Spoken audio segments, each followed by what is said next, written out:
Paralelamente a las religiones oficiales, siempre han existido organizaciones esotéricas que se han consagrado a perpetuar su propia herencia espiritual a través de las épocas. Entre estas organizaciones figura la Orden de la Rosacruz, cuya existencia fue hecha pública en el siglo XVII, pero cuyos orígenes son aún mucho más antiguos.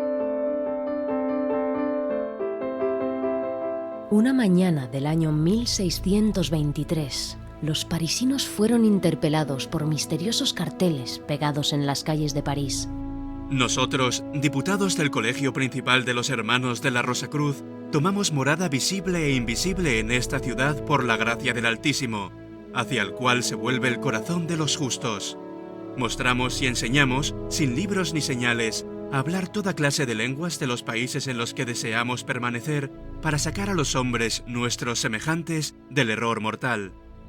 Si alguien quiere vernos solamente por curiosidad, jamás comunicará con nosotros, pero si la voluntad le lleva realmente a inscribirse en el registro de nuestra confraternidad, nosotros, que juzgamos los pensamientos, le haremos ver la verdad de nuestras promesas. No revelaremos el lugar de nuestra morada en esta ciudad, porque los pensamientos unidos a la voluntad real del lector serán capaces de hacer que le conozcamos y de que él nos conozca a nosotros. Estos carteles se referían pues a una misteriosa fraternidad, a una sociedad secreta, la de los Rosacruces. No era la primera vez que esta fraternidad daba de qué hablar. Unos años antes había publicado 3 manifiestos célebres en el mundo del esoterismo: la Fama Fraternitatis, la Confessio Fraternitatis y las bodas químicas de Christian Rosenkreutz. Hoy en día se sabe que estos 3 manifiestos fueron redactados por un colegio de Rosacruces, el Círculo de Tübingen. Entre ellos figuraban especialmente Valentin Andreae y Johann Arndt. Todos ellos eran apasionados del hermetismo, la alquimia y la cábala.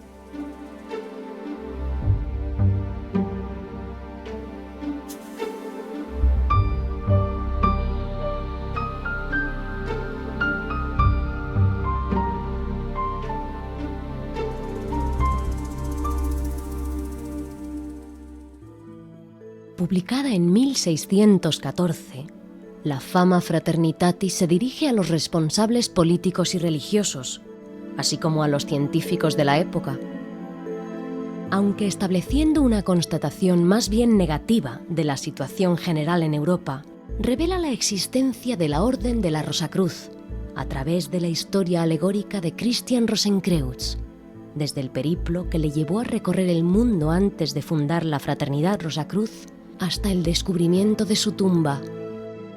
Este manifiesto llama a una reforma universal.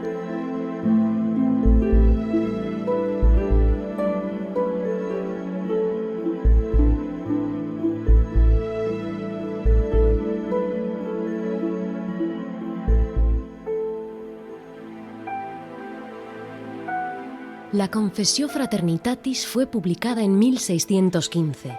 Este segundo manifiesto completa el primero, insistiendo por una parte en la necesidad de que el hombre y la sociedad se regeneren, y por otra indicando que la fraternidad de los Rosacruces posee una ciencia filosófica que permite operar esta regeneración. Se dirige ante todo a los buscadores deseosos de participar en los trabajos de la orden y de obrar por la felicidad de la humanidad. El aspecto profético de este texto intrigó mucho a los eruditos de la época. Publicada en 1616, Las bodas químicas de Christian Rosenkreutz, en un estilo bastante diferente de los 2 primeros manifiestos, relata un periplo iniciático que representa la búsqueda de la iluminación. Este periplo de 7 días se desarrolla en gran parte en un misterioso castillo, donde deben celebrarse las bodas de un rey y una reina. En términos simbólicos, las bodas químicas relatan el recorrido espiritual que conduce a todo iniciado a realizar la unión entre su alma, la esposa, y Dios, el esposo. Como han puesto de relieve historiadores, pensadores y filósofos, la publicación de los 3 manifiestos rosacruces no fue ni anodina ni inoportuna. Se produjo en una época en la que Europa atravesaba una crisis existencial muy importante, Estaba dividida políticamente y se desgarraba en conflictos de intereses económicos. Las guerras de religión sembraban la desgracia y la desolación en las familias. La ciencia alcanzaba un gran desarrollo y adoptaba una orientación materialista. Las condiciones de vida eran miserables para la mayoría de la gente. Solo una élite sabía leer y escribir. Los Rosacruces salían pues de su silencio para hacer un llamamiento hacia el humanismo y la espiritualidad. Para resumir el ideal que animaba a los Rosacruces del siglo XVII, se puede citar a Comenius, considerado hoy en día como el padre espiritual de la UNESCO. Queremos que todos los seres humanos, en su conjunto o individualmente, jóvenes o viejos, ricos o pobres, nobles o plebeyos, hombres o mujeres, pueden instruirse plenamente y convertirse en seres completos. Queremos que se instruyan y formen perfectamente, no solo en tal o cual punto, sino igualmente en todo lo que permite al hombre realizar íntegramente su esencia. Aprender a conocer la verdad, a no ser engañado con falsos pretextos, a amar el bien y a no ser seducido por el mal, a hacer lo que se debe hacer y a guardarse lo que hay que evitar, a hablar sabiamente de todo con todo el mundo. Por último, a tratar siempre las cosas, a los hombres y a Dios, con prudencia y no a la ligera, y a no apartarse jamás de su meta, la felicidad. Si bien es un hecho que los orígenes históricos de la Rosacruz se sitúan en el siglo XVII, su herencia tradicional parece mucho más antigua. Algunos historiadores del esoterismo lo hacen remontar al antiguo Egipto, a la época de Amenhotep IV, más conocido bajo el nombre de Akenatón, que fue el primero en instaurar el monoteísmo en Egipto. Como lo confirman la mayoría de los egiptólogos, existían en esta época escuelas de misterios, es decir, escuelas en las cuales se estudiaban los misterios del universo, de la naturaleza y del hombre mismo. Este estudio dio origen a una gnosis, un conocimiento secreto que se habría perpetuado a través de los siglos. De Egipto, la antigua sabiduría habría pasado a la Grecia antigua por intermedio de los pitagóricos, después a la antigua Roma a través de los neoplatónicos. Los alquimistas de la Edad Media la habrían heredado y la habrían transmitido finalmente a los Rosacruces del siglo XVII.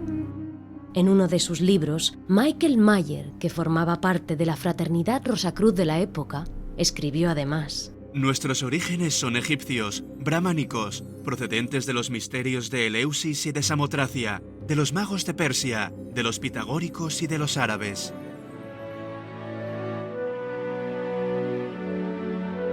Pero la antigua herencia no quedó paralizada en el siglo XVII. Se perpetuó en los siglos siguientes y dio origen a varios movimientos rosacruces. En el siglo XVIII, el más importante fue conocido bajo el nombre de Orden de la Rosacruz de Oro del Antiguo Sistema, que contó con miembros ilustres, entre ellos el príncipe Federico Guillermo y el duque Ferdinand de Brunswick, a los que se debe la publicación del libro Símbolos secretos de los Rosacruces de los siglos XVI y XVII.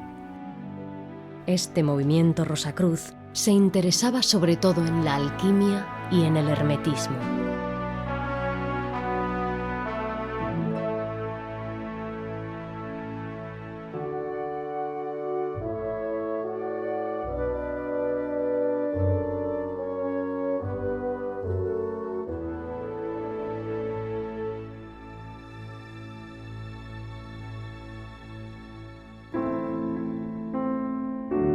En el siglo XIX, la Orden Cabalística de la Rosacruz, fundada por Stanislas de Gaita y Joséphine Péladan, es la que atrajo más la atención. Fue conocida esencialmente a través de los salones de pintura que organizó en París. Pintores simbolistas tan célebres como Ferdinand Knopf, Émile Bernard, amigo de Toulouse-Lautrec y de Gauguin, Georges Defeurs, Jean Delville, Charles Filigier y Eugène Grasset presentaron sus obras durante estos salones. Según las palabras de Péladan, la meta de esta orden Rosacruz era restaurar en todo su esplendor el culto al ideal, con la tradición como base y la belleza como medio. Señalemos que el músico Erik Satie fue Rosacruz. y compuso en esta época la Sonnerie de la Rose-Croix. Desde comienzos del siglo XX, la antigua y mística Orden de la Rosacruz es la que constituye el movimiento Rosacruz más importante, abierta a hombres y mujeres de cualquier nacionalidad, de cualquier religión y de cualquier clase social. La AMORC transmite una enseñanza que desarrolla a lo largo de 12 grados y que desde 1909 se presenta en forma escrita. Paralelamente, los miembros que lo desean pueden reunirse en las logias para realizar trabajos colectivos fundados en la tradición oral de la orden, como se hacía en los siglos pasados. Es igualmente en estas logias, cuya decoración se inspira la mayoría de las veces en el antiguo Egipto, donde se puede recibir las iniciaciones a los diferentes grados. ¿De qué trata la enseñanza Rosacruz?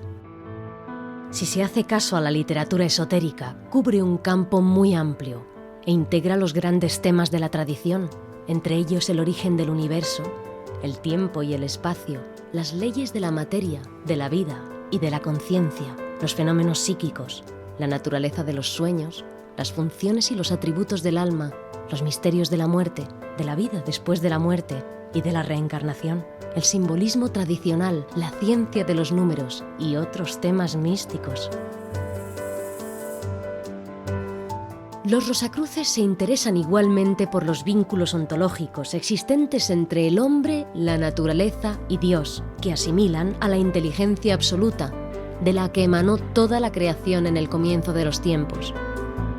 Según ellos, esta inteligencia es inconcebible e incognoscible, pero se manifiesta a través de las llamadas leyes divinas, en el sentido de leyes naturales, universales y espirituales. Desde un punto de vista Rosacruz, el bienestar y la felicidad de los hombres radican en el respeto a estas leyes, lo que implica estudiarlas y conocerlas.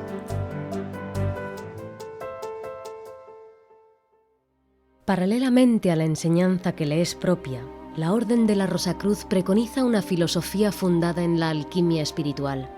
Esta no consiste en transformar los metales viles en oro, como lo hacían los alquimistas de antaño, sino en transmutar los defectos de la naturaleza humana en sus cualidades opuestas: el orgullo en humildad, el egoísmo en generosidad, la intolerancia en benevolencia, etc. Como aplicación de este principio, los rosacruces trabajan en su perfeccionamiento y se esfuerzan por ser mejores en su comportamiento. De aquí el simbolismo tradicional del caballero rosacruz. De manera general, piensan que si existe el mal en la tierra, es porque los hombres se complacen en sus debilidades y no aspiran suficientemente al bien. El humanismo rosacruz consiste, pues, en mejorar el mundo, mejorándose a sí mismo. Preocupados por la marcha del mundo y deseosos de contribuir a su evolución, la AMORC publicó en marzo de 2001 un cuarto manifiesto: La Posició Fraternitatis Rosae Crucis. Mientras que los 3 manifiestos aparecidos en el siglo XVII se dirigían más bien a la élite intelectual, este está destinado a un público más amplio. De manera general, constata la situación de la humanidad, situación que los rosacruces consideran muy preocupante. Piensan, en efecto, que el mundo se ha vuelto demasiado individualista y demasiado materialista, lo que explicaría la crisis a la que está confrontado en numerosos campos. Para remediar esta crisis, hacen pues un llamamiento a un mayor humanismo y espiritualidad, condición indispensable, según ellos, para que la tierra sea un lugar de paz, de armonía y de fraternidad.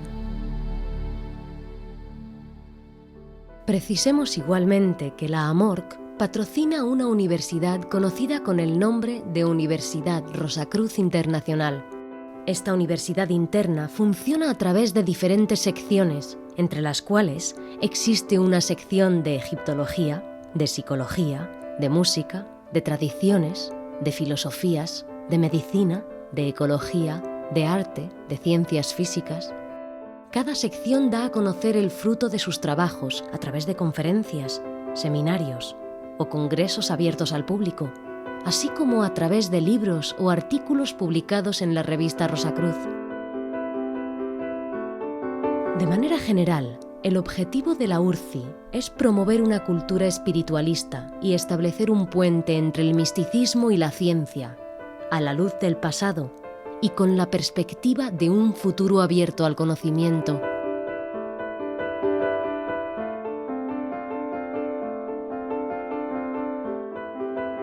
¿Quién, pues, ha unido la rosa a la cruz? Escribió Goethe. Nadie lo sabe. La cruz fue empleada con fines diversos en gran número de culturas y tradiciones, desde la más remota antigüedad. En cuanto a la rosa, desde siempre es el símbolo universal de la belleza, la pureza y el amor. Para los rosacruces, estos dos símbolos unidos tienen un significado muy particular. La cruz simboliza el cuerpo físico del hombre, y la rosa en su centro, su alma en vías de evolución. La Rosacruz no es pues un símbolo religioso, representa la dualidad del ser humano y el hecho de que éste evoluciona de vida en vida hacia la perfección, hasta alcanzar un estado de sabiduría. Según la tradición Rosacruz, quien quiera que realice este estado ya no tiene obligación de volver a encarnar. Plenamente abierta, la rosa de su alma ya no tiene necesidad de la cruz para perfeccionarse. Desde ese momento permanece con total conciencia en la inmensidad divina. Este podría ser quizás el sentido de esta misteriosa fórmula: ad rosam per crucem, ad crucem per rosam.